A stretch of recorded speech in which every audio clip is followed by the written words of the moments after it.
Hello, BookTube, and welcome to DuneTube 2019. This is another BookTube event that I'm a part of this time around.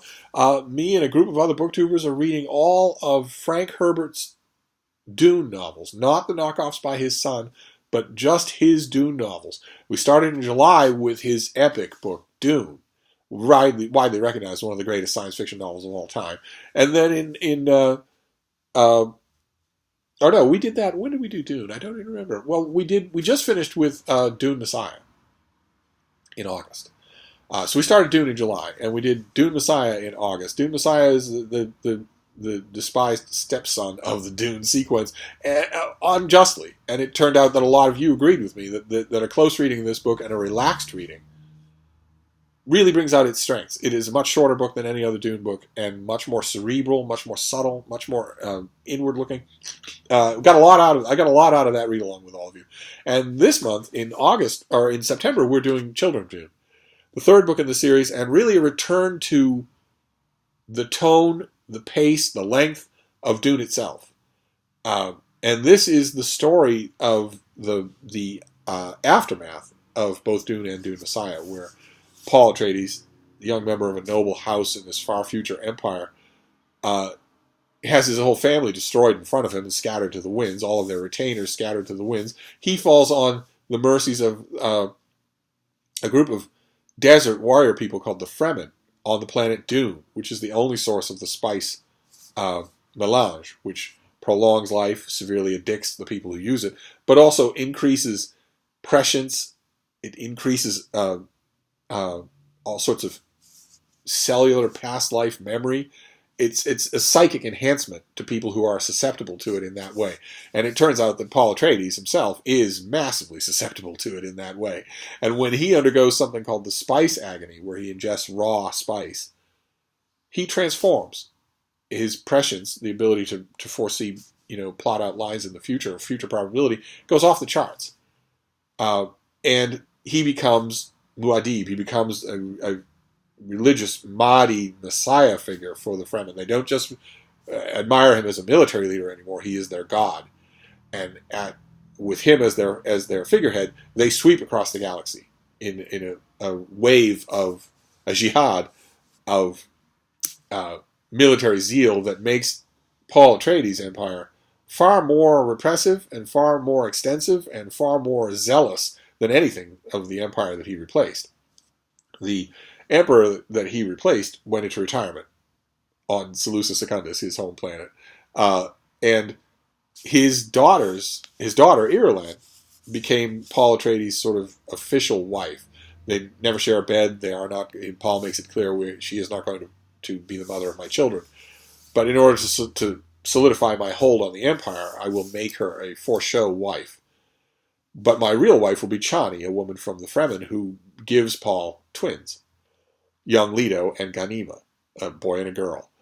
But it turns out in Children of Dune that Princess Irulan is not the only scheming daughter of the former emperor. There's also a daughter named Wensitia, who has schemes to get back control of the empire, and the surest way that she sees to do that is to kill those two children, the Atreides heirs, who are. There's a regency. They are too young. In this book, they're just children.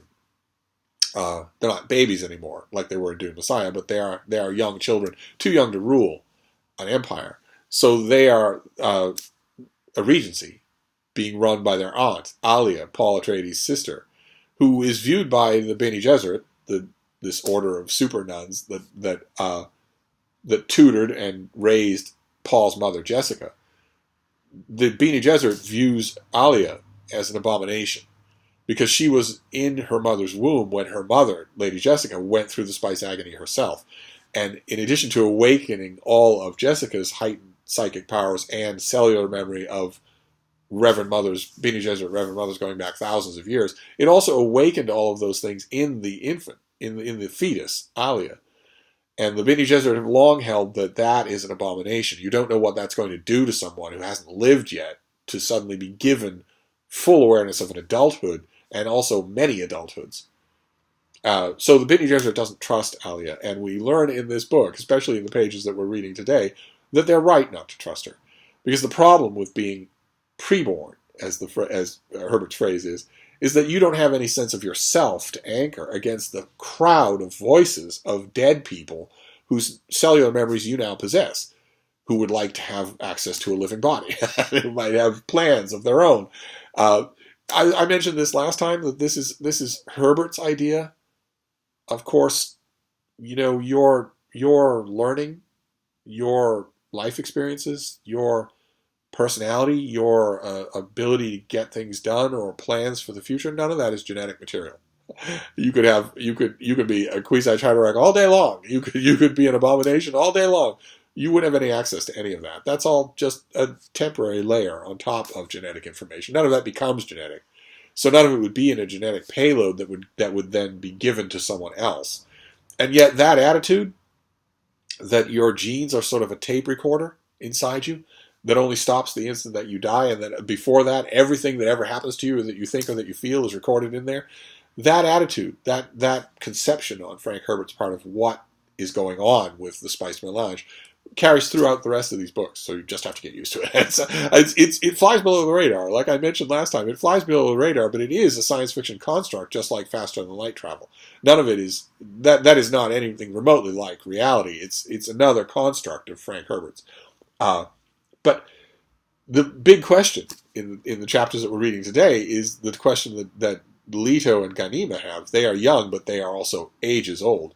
They don't sound or talk like children, which annoys Alia and annoys Jessica. Lady Jessica returns to Dune in this book as an obviously naked power play to take control not only of a faction of Paul's religious followers, but also of her own grandchildren.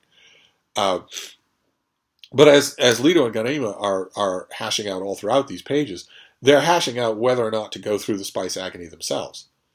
They don't know what would happen to them. They're not 100% sure, and neither are we as readers, why they are abominations in the first place.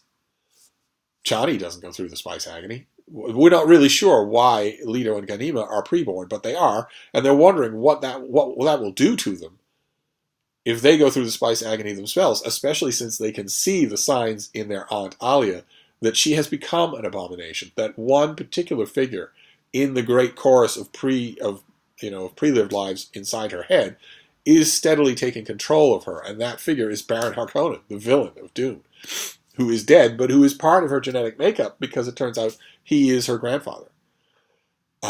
So it's a little bit complicated, and you add to that the plot that Lady Wensikia is hatching against the children. We've been watching it all throughout the book. She is training a pair of massive tigers to hunt two children to death who look just like Leto and Ghanima, obviously with the intent of somehow arranging for them to be stranded in the desert so that her tigers can do their work. And that is the culmination of the pages that we're reading today. That assassination attempt seems to have partly succeeded.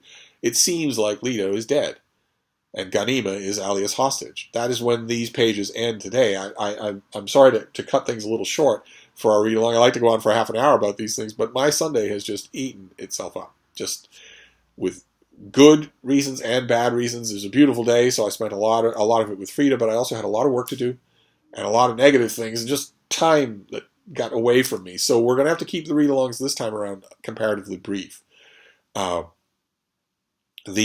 is an enormously important plot twist in Children of Dune, and we are almost at it. We're not quite there yet, but we're almost there. It changes the whole nature of not only this book, but all the books to come. So we're not quite there yet, and these pages that we're reading today, these 150 pages, they don't exactly lack for action and intrigue, of course. Paul Atreides has returned from the desert as a character called the Preacher, who is calling down all sorts of heresy on the abuses of Alia and of Paul's empire. Lady Jessica, in the chapters that we're reading today, is likewise willing to make open verbal war with Alia, not only for power reasons of her own, but also because she has been trained by the Sisterhood to detest abomination, and it's obvious to her that Alia is giving in to abomination. Those things happen, so these chapters bubble along. I'll be interested to hear from those of you who are reading along what you made of them. And then next time, next Sunday, when I'm assuming that I will not be quite so harried, we are going to read on to page 450. Let's see how close we can come to 450. There are no numbered chapters here, so perfect. Okay. Well, in this Ace paperback, but it'll roughly coincide to whatever version you're using. We are going to read next time all the way to the chapter that starts with, "My son didn't really see the future. He saw the process of creation and its relationship to the myths in which men sleep," Jessica said. So that is the chapter that in this Ace paperback is page 452, but it'll be close to that wherever you are. We're going to read there up to that point for next Sunday, when I am hoping that I will have more time to chat with you about it. And then the week after that, we will just finish Children of Dune. And around that time, you'll be seeing videos from all my co-hosts of this event. So that is DuneTube 2019 for this time around.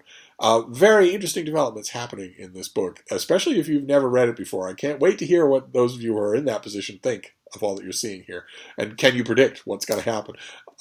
There's one thing I don't think you'll be able to predict, but the rest of it, you never know. You read Dune, and we're very much in that register here.